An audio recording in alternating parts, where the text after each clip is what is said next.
Europe 1, Europe 1, 12h, 14h, Europe Midi. Et à 13h44 sur Europe 1, voici les découvertes d'Europe Midi avec toute l'équipe autour de Jean-Michel Apathy et Maxime Switek. Alors la tactique est simple, on a fait un 4-3-3-3-2-1 et on va y aller Maxime. Hein. Et on ça va aboutit- gagner. Tous en attaque. Et ça aboutit aux découvertes. Et voilà, exactement. Et voilà, les découvertes d'Europe Midi, la même tactique avec nous aujourd'hui. Eva Rock, Bruno Kras, Thierry Geffrotin et Benjamin Josse. Bonjour à vous quatre. Bonjour Maxime. Quels sont vos coups de cœur du jour? Thierry Geffrotin. Je vais vous faire découvrir de l'intérieur un EPIC. Un épique. Oui, un EPIC, un Un établissement public à caractère industriel Oh là. et commercial. Alors dit comme ça, c'est pas très enthousiasmant. En fait, je vous donne le titre de l'ouvrage et vous allez tout comprendre. Dans les coulisses de la comédie française. Et oui, la comédie française est un EPIC. Voilà entre autres ce qu'on apprend avec un livre à paraître aux éditions de La Martinière. Bruno Kras. Moi, je vais faire une chronique à la place de Mathieu Noël, non? Ah bah oui, Ah oui, ça non. tombe bien parce qu'il est Non, souffrant et on l'embrasse. En fait, je vais parler de Oui. cinéma comme d'habitude. The Strangers de Na Hong-jin, un Coréen. Vous allez voir, ça dépote. Hein. Ça dépote. Benjamin Josse. Moi, je vais vous parler d'un kit qui va transformer les enfants en réalisateurs de films d'animation. Ah, c'est bien ça. Ouais. Eva Rock. La crise de la cinquantaine, vous connaissez? Pas Bah encore. non, hein. bah non. On a un Michel- peu de marge encore. On est gentil. Michel Bernier, elle sait ce que c'est et elle ne m'a pas franchement rassurée sur ce qui m'attend. Voilà le programme du jour. Europe Midi, Jean-Michel Apathy, Maxime Switek. On va commencer avec vous, Bruno Kras. Tout ce que j'ai retenu, c'est que c'était un réalisateur coréen. Oui. oui.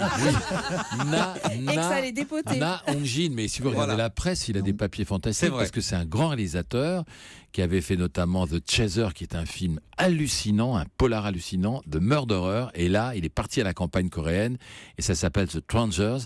Alors, c'est un réalisateur qui aime bien les polars, les suspens, qui a une façon de filmer magnifique. Et là, le film commence, alors sous la pluie. C'est le film, si vous voulez résumer calmement, c'est un long fleuve de boue et de sang dans une campagne coréenne très foisonnante. On est à la montagne, c'est très beau, flagellé par la pluie et hanté par des forces surnaturelles maléfiques. Ça Ouh fait là là, mal. C'est compliqué. Et donc le type, on vient de chercher chez lui, c'est un flic un peu mou, il a sa famille, sa fille, etc. Quelqu'un serait mort. Alors d'abord, il y va pas tout de suite pour son petit déjeuner. Ça va me dire, t'as le temps. T'as le temps, il est mort. Hein. Il y a En pas fait, d'urgence. quand il arrive, il se fait engueuler. Et là, c'est sous la pluie, sous la boue. Il y a une espèce de meurtre initiatique. C'est horrible. Bon. Et dans ce petit village de fin fond de la Corée, il va y avoir toute une série de meurtres. Le problème, c'est qu'on ne sait pas d'où ça vient. C'est des meurtres un peu spéciaux. La fille du flic va être possédée. Et vous savez, en Corée, il y a plusieurs religions. Il y a le chamanisme, il y a le bouddhisme, il y a la religion chrétienne. Et tout ça, ça forme une espèce de sac, de nœud de superstition. Et tout le monde est soupçonné. Et notamment, dans la montagne, il y a un Japonais, une soixantaine d'années, qui est un peu mystérieux. Évidemment, c'est l'autre. Et tout le monde pense que c'est lui, le coupable. Et voilà, et on va chercher. Et même le spectateur, jusqu'à la fin, je dis rien, ne sait pas. Parce qu'il y a d'un côté ce Japonais qui est peut-être le diable incarné. De l'autre côté, une jeune femme habillée tout en blanc dont on pense que c'est elle qui protège le village. Mais en fait, c'est peut-être elle. C'est peut-être la sainte ou le diable. Et les Japonais, peut-être au contraire, un type qui vient sauver la population. Il y a un chaman qui va essayer d'exorciser la fille du flic. Tout ça est assez abominable. C'est très très beau. Ça dure 2h36. C'est un peu long. Je dis, c'est un film fleuve, mais c'est fort. Et moi, depuis que j'ai vu le film il y a une semaine, j'ai quand même bien ça dans la tête. Cette campagne coréenne flagellée par la pluie, c'est magnifique. Vous avez l'air un peu traumatisé. C'est un grand metteur en scène. Il est Et vous possédé. nous dites que ce midi, donc, qu'un film peut être abominable et beau. Ah oui, bien sûr. Ouais, Il y a bien sûr, ça fait penser à l'Exorciste. L'Exorciste, c'est un grand film qu'on a envie de voir et revoir, et pourtant ça fait peur. Voilà. Là, ça fait peur quand même. On un peu, rappelle hein. le titre et le nom du réalisateur. Ça s'appelle The Strangers et de Na Hong-jin. Et c'est un réalisateur à suivre qui était à Cannes d'ailleurs. Et le film était à Cannes hors compétition. Et J'avais c'est pas eu le temps coup de cœur voir. aujourd'hui, un peu traumatisant donc, de Bruno Kras. Et je vous remercie beaucoup. Bruno, vous avez un bonus? J'ai un petit bonus. Le bonus, c'est qu'est-ce qu'il y a à voir cet été. Alors, pour les enfants et la famille, il y a L'Âge de glace, qui va sortir la semaine prochaine. Il y a le BGG, c'est le bon gros géant de Spielberg. Il y a Independence Day. Mais moi, je vous recommande, côté blockbuster américain, plutôt le Jason Bourne, parce que c'est le Ah, c'est 5e. bien, Jason Paul Bourne. Greengrass avait lâché l'affaire au 4e et les recettes avaient baissé. Et là, il est revenu. Et là, il revient. Ça s'appelle Jason Bourne avec Matt Damon, comme d'habitude. Et côté européen, il y a un très bon film qui s'appelle Genius avec Colin Firth. C'est l'histoire vraie d'un éditeur qui a été l'éditeur des grands metteurs en scène américains. Il y a Tony Erdmann qui a failli avoir la Palme d'Or à Cannes. Il y a L'économie du couple de Joachim Lafosse. Voilà. Il y a quelques films américains cet et été. européens à voir. Voilà pour les conseils de Bruno Kras. Merci Bruno. On va continuer à parler de cinéma avec vous, Benjamin Josse, mais de cinéma un peu autrement. Oui, d'habitude, je donne des bons plans aux parents pour occuper leurs enfants le week-end. Là, je vais leur donner un bon plan pour les occuper tout l'été. Oui. Ah, ça, c'est Génial. plutôt pas mal. Alors, c'est un kit. Il est malin. C'est un kit pour permettre aux enfants de dis ça. comprendre, mais aussi de faire un film d'animation, un film du même genre que... Est-ce que vous reconnaissez ce...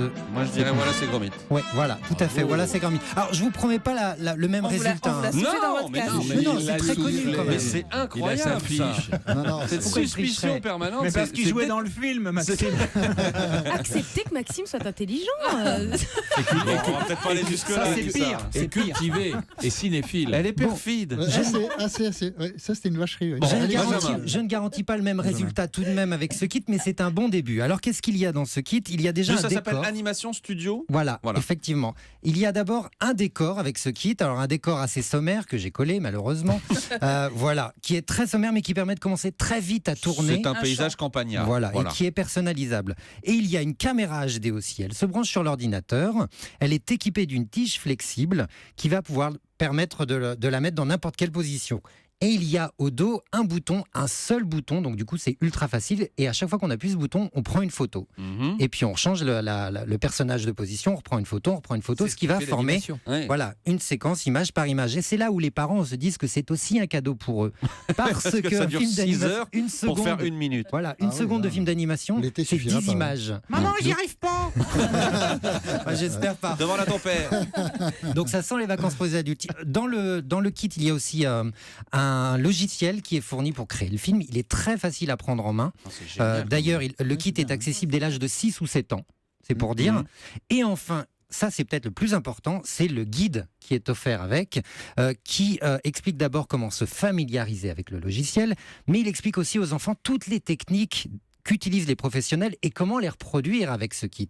Ce qui est très intelligent. Il leur donne également des idées de mise en scène et surtout ce guide est bourré de petits tutos faciles à reproduire pour qu'ils se fassent la main. Il y a par exemple un tuto avec de la pâte à modeler où l'enfant apprend comment créer le mouvement, les petits trucs et astuces pour gérer la vitesse et la fluidité des personnages.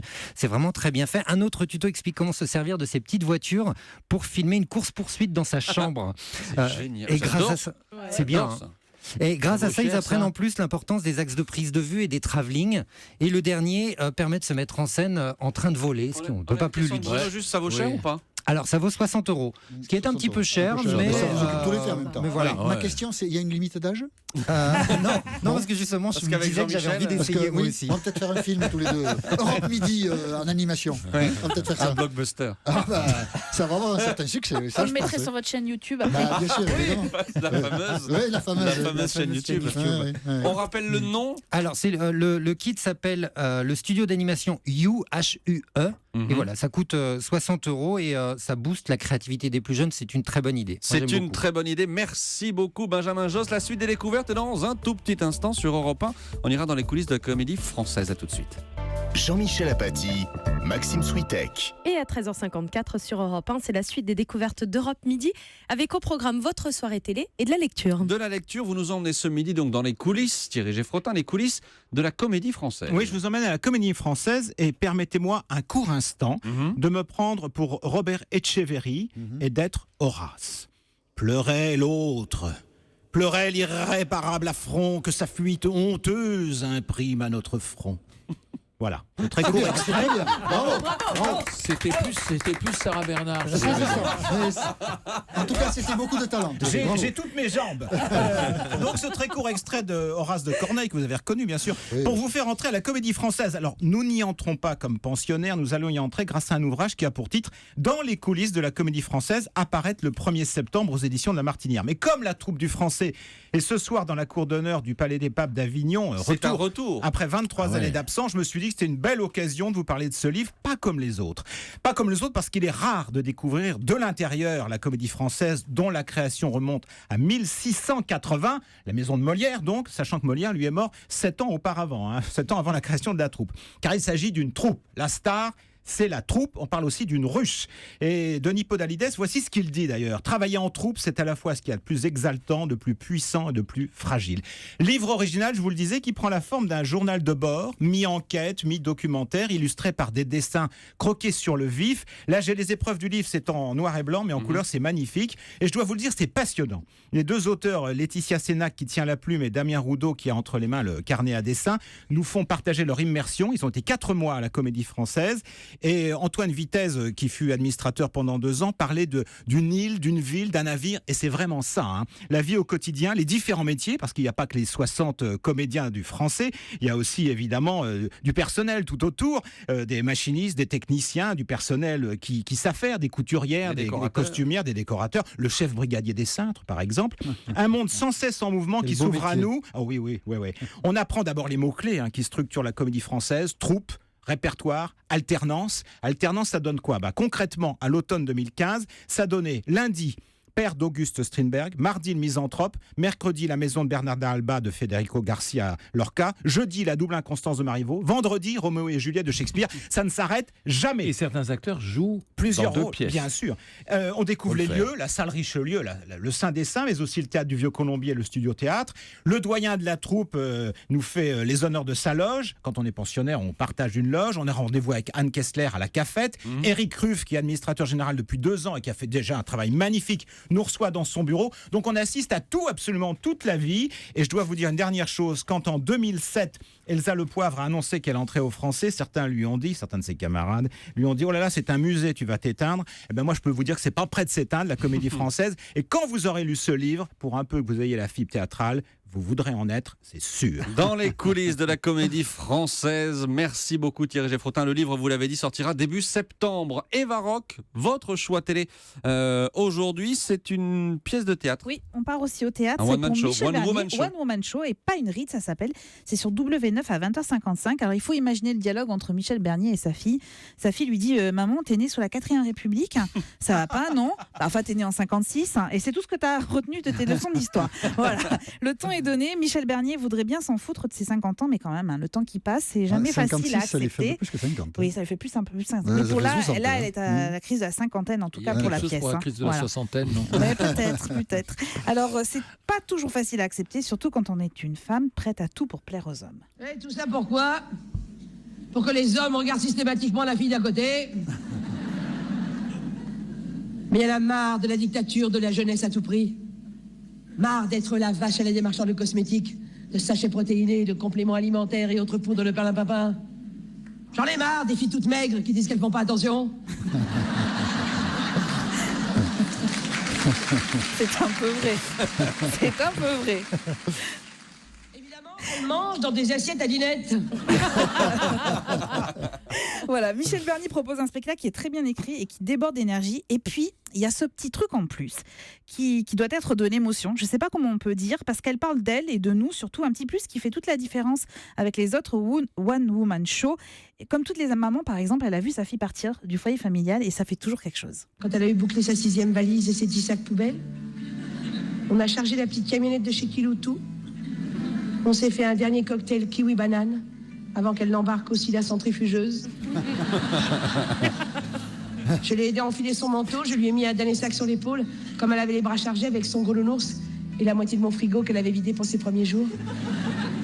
Je lui ai ouvert la porte. « Mais t'es sûre que tu veux pas que je t'aide, ma chérie ?»« Mais non, maman. Mais comment tu vas faire avec tout ton barda, là ?»« Eh ben, je le poserai par terre. Pendant ce temps-là, j'ouvrirai la portière et je le mettrai sur ses arrières. »« Mais t'es sûre, ma chérie ?»« Mais oui, maman !» C'est une réussite du début jusqu'à la fin. Alors vraiment, pour ceux qui n'aiment pas le foot, je vous prédis quand même une bonne soirée sur W9. Michel Bernier et pas une ride, W9, 20h55. Merci beaucoup. Merci Eva Rock, merci à toute la bande des découvertes. Merci Anissa. On se retrouve demain, Jean-Michel ?